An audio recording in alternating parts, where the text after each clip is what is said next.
Hongkongers brave a dry and hazy day with many districts seeing serious air pollution due to dusty airstream from the north. Financial Secretary Paul Chen vows to uphold the city's free trade policy amid external turmoil.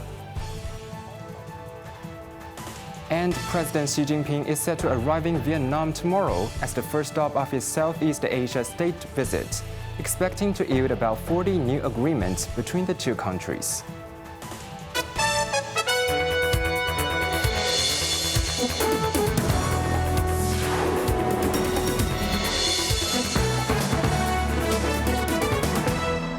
Good evening, you're watching Cable News. I'm Quentin Yang.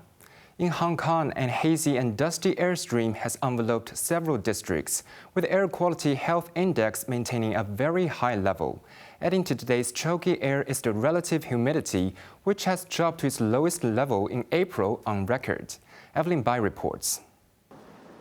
The poor air quality failed to disturb residents' jogging routines along the harbourfront. This man said the air quality is bad every day, and he did not feel any worse today.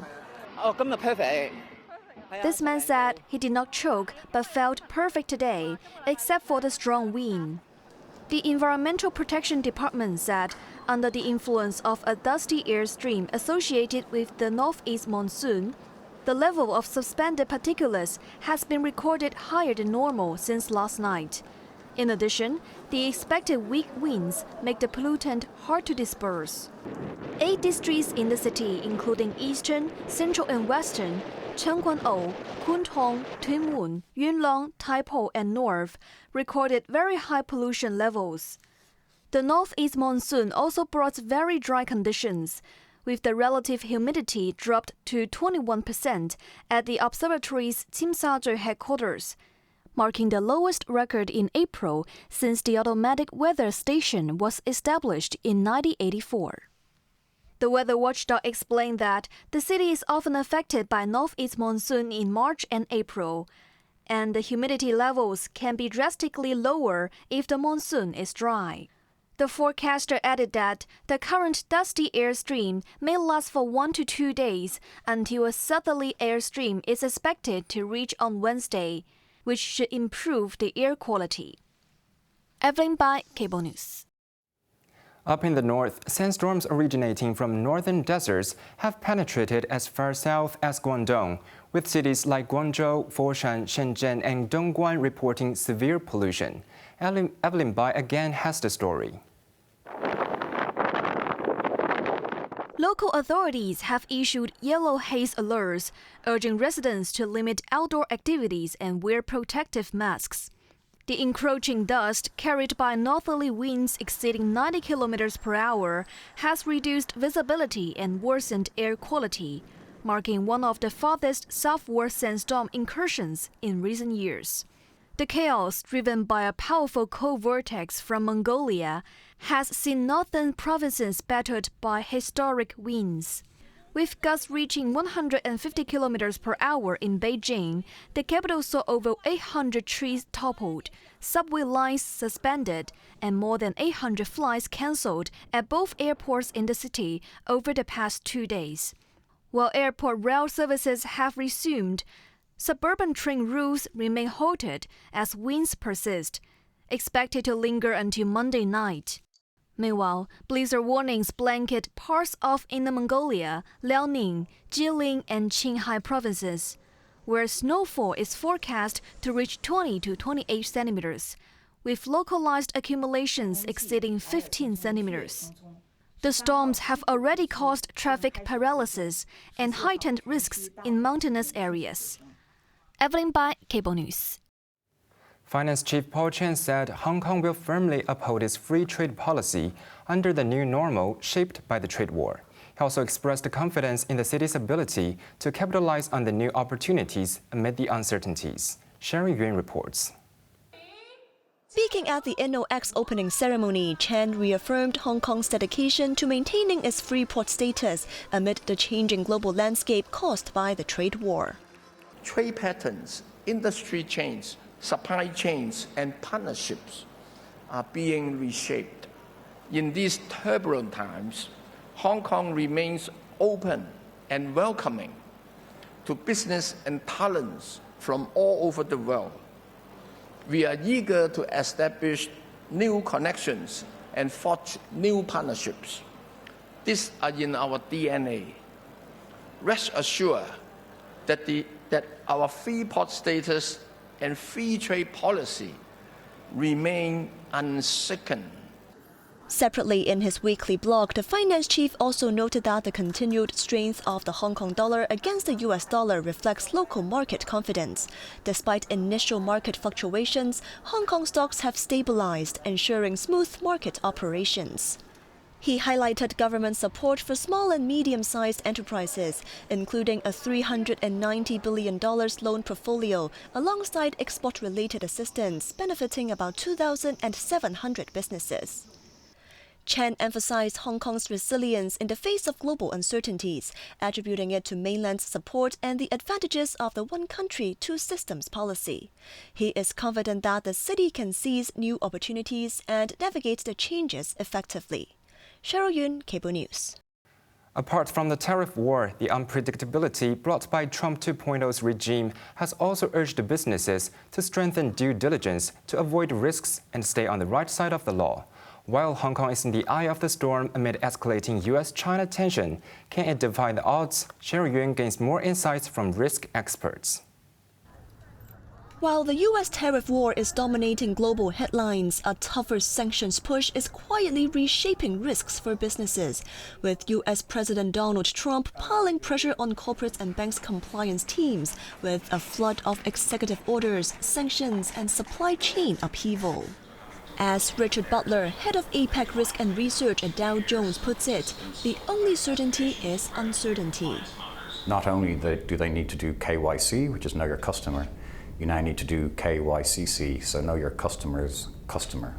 People need to understand who they are dealing with, both as customers and both supply chains. They need to do various different forms of research and due diligence. Risk intelligence firm BigTXN's founder Haida Monan said blending artificial intelligence with human expertise is key to tracking risks and sanctions on the fly. One mistake in that area could result in an entire operation becoming handicapped for a financial institution. That could introduce other types of risks, systemic risks in the market. Well, our job is to simply track all the changes that are taking place within that universe of sanctions and look at those companies as well as the financial securities that are associated with them. We are able to show a map, and investors can use that to discover areas which they would like to avoid. They warn that sanctions send ripples everywhere, leaving no market untouched, forcing companies to build resilience, rethink supply chains, and diversify risks. With the US-China rivalry intensifying under Trump 2.0, Hong Kong finds itself at the crossroads of geopolitical tensions and economic uncertainties. However, experts believe that by adopting a proactive risk management strategy, Hong Kong can maintain its status as a global financial hub. Hong Kong has relatively low tax. It's got a mature regulatory system in place. It's got a very important strategic position as a gateway to China and as part of the Greater Bay Area. So I think ultimately Hong Kong will always remain an attractive area, and I think sentiment in the Hong Kong market will show that. The next stage is digital assets, cryptocurrencies. So as a developed hub with good regulatory frameworks, and the right type of approach, Hong Kong could become a market leader in the cryptocurrency trading world as well. In the face of Trump's storms, they believe Hong Kong has the cards to win if it plays them right. Cheryl Yun, Cable News. The Democratic Party, once a dominant force in the city's opposition camp, has taken one more step toward final dissolution after its members overwhelmingly authorized the Central Committee to proceed with winding up the 30-year-old political group. During a special general meeting, over 90% of the attending members voted to empower the leadership to finalize disbandment procedures, though a formal vote to dissolve the party is still expected in the coming months. Chairman Lo King-hei confirmed the decision, stating the party would now seek legal and accounting professionals to handle liquidation and ensure compliance with regulations. He emphasized the process will not be rushed, but vowed to avoid delays, adding that they will handle this step by step, but there is no concrete timeline yet for the final vote. The final dissolution requires approval from 75% of attendees at a future general meeting, with at least 50 members present, according to the party's constitution.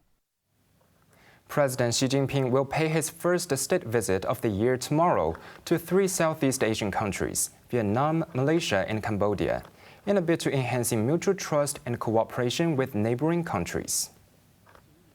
In the 5-day visit, Xi will first travel to Vietnam on Monday and Tuesday, during which sources said the nation leader is set to oversee the signing of around 40 agreements with the host country, including a railway connectivity project across the two nations.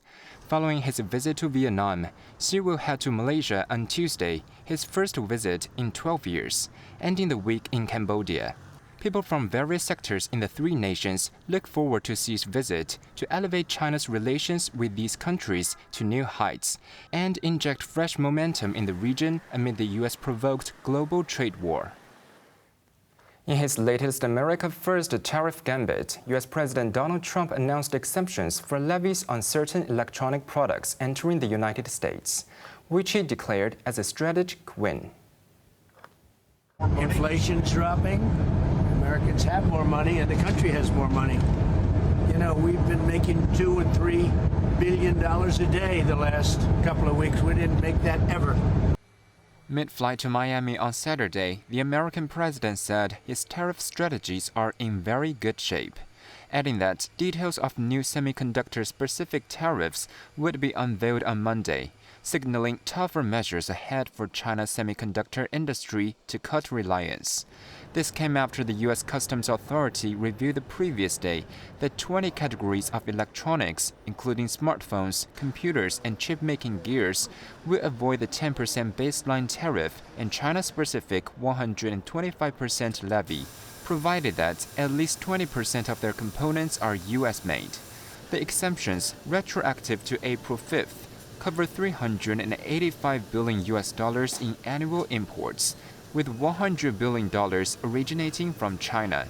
Big tech firms such as Apple, Nvidia, Microsoft can breathe a huge sigh of relief as they were concerned that the price of gadgets could skyrocket, since many of them are made in China.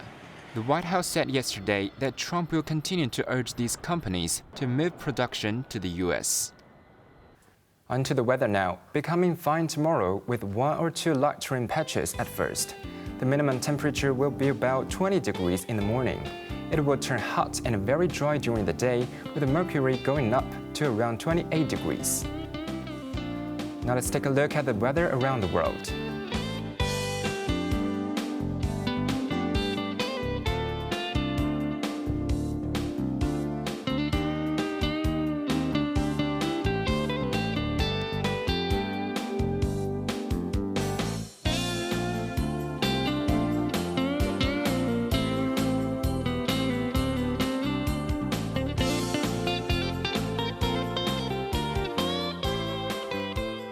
That's our news tonight. I'm Quentin Yang. Thank you for watching. Good night.